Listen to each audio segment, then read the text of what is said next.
Okay, guys, so back at it. I know I was a long time resting on my laurels. So I basically, I wanted, the reason I was taking so long was I was a bit unwell and everything like that, but also I was trying to record everything involved in this. I wanted to set up some kind of long recording. And maybe have a time lapse version and then the actual full length version online. But you know, the more you spend time kind of planning out these kind of things, the less work actually gets done. So I decided against it. I basically just said, look, at a few people had asked me what the story was, why I was taking so long to get back at it, and I basically just said, you know what, feck it, I'll just start into it and give kind of updates like I was doing last time. So so basically what I started off by doing was just taking the exhaust off. So the exhaust that's on this, I'll circle back around to that, but the exhaust that's on this was a stainless steel job. Now I think it's only 2.5 inches or something similar, 2.75 inches in internal diameter. So it's not necessarily your mega performance job, but it'll definitely do me anyway. So basically all I've done so far is I've stripped the exhaust, stripped the intercooler, the factory intercooler. Now what I was kind of pleased about by having a donor car there, these factory intercooler pipes, they're not in great condition, as you can see. But, and there's a big but, they are hard pipe. Hard aluminium tubing. The other one is still up there, I think. Yeah. Which that one will probably be a good one actually, but this one's a bit damaged. So that's a great thing. If for nothing else, I can use it for planning out my bends for actually getting up to the turbo. So that's brilliant. I soaked during my little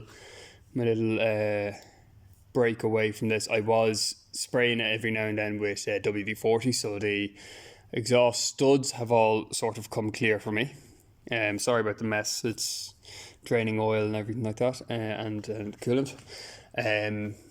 So that's brilliant. So the exhaust studs are coming loose for me and everything like that.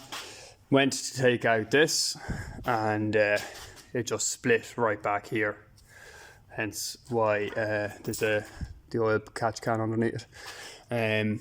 Generally this car has been looked after by somebody who had a go for it attitude, let's say. So when I went to take the intercooler hard pipe out, there was one where there was a flathead screw on one side and a bolt on the other. It's like he screwed the flathead screw into the center of it to make a pinch bolt. So, but he was having to go with it. And then there was a couple of other bolts, totally different sizes and everything like that. Nothing was right with that. So he had the intercooler off and he had basically lost all the bolts to put it back. This is the really dodgy one. So what holds the calipers on is 218 millimeter nuts, and that's what was on that side. On this side, I had a 19 up here. That's all right. You're kind of saying, yeah, that's grand. But this one was a 14 kind of splayed washer head on it, so it probably had the size of an 18 mil bolt. But it was a size 14 head on it, which was a bit worrying. So that's that side of it. Now, the exciting thing about the exhaust. I had an inkling, and I don't know why I had this inkling, that the w210 exhaust would fit the w124. And I asked on Super Turbos, and a few of the other Facebook groups, and nobody was really certain. They were all kind of saying, well, if it doesn't fit, you can bend it. But I can sort of have it mocked up there, and if I kind of crouch down and walk the length of it, you can see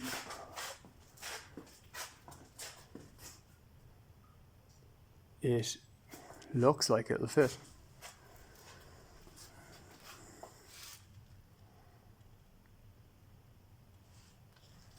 Now it's not coming out in camera, but that's a lot narrower than this. This is a much thicker stainless steel job. Now it does have rust just here. I think it'll say it'll I don't know if the actual back box is stainless steel, but this is definitely, you can still see the shine coming off it. So that's a big save, because that'll mean, to this point at least, and I think this is a big issue for right-hand drive cars, is the turbo downpipe there is going to be a bit of an issue.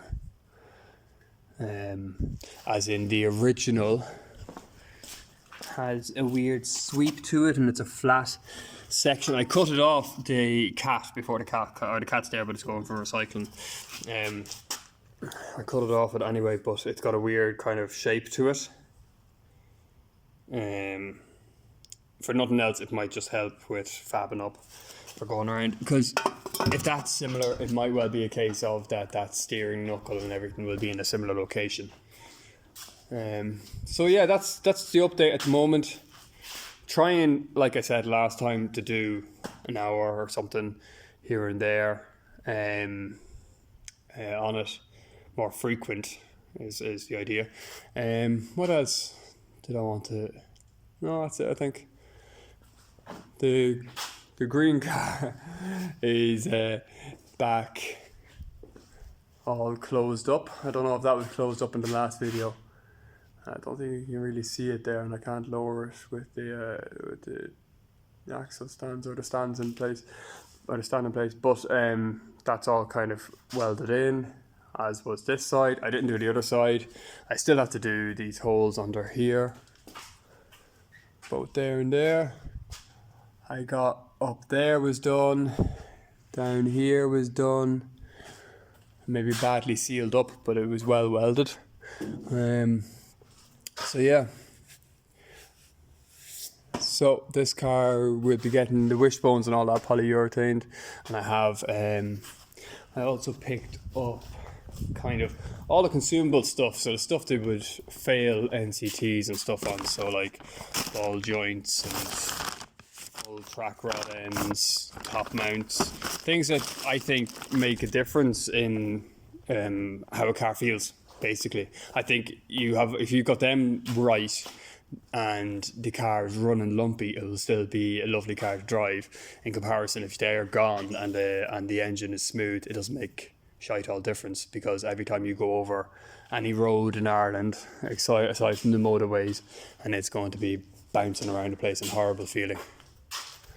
So anyway, that's it, guys. I'll keep you updated on the rest. Thanks for the people checking in, because that was the little kick up the arse I needed just to get back at it. Anyway, talk to you soon. Thanks.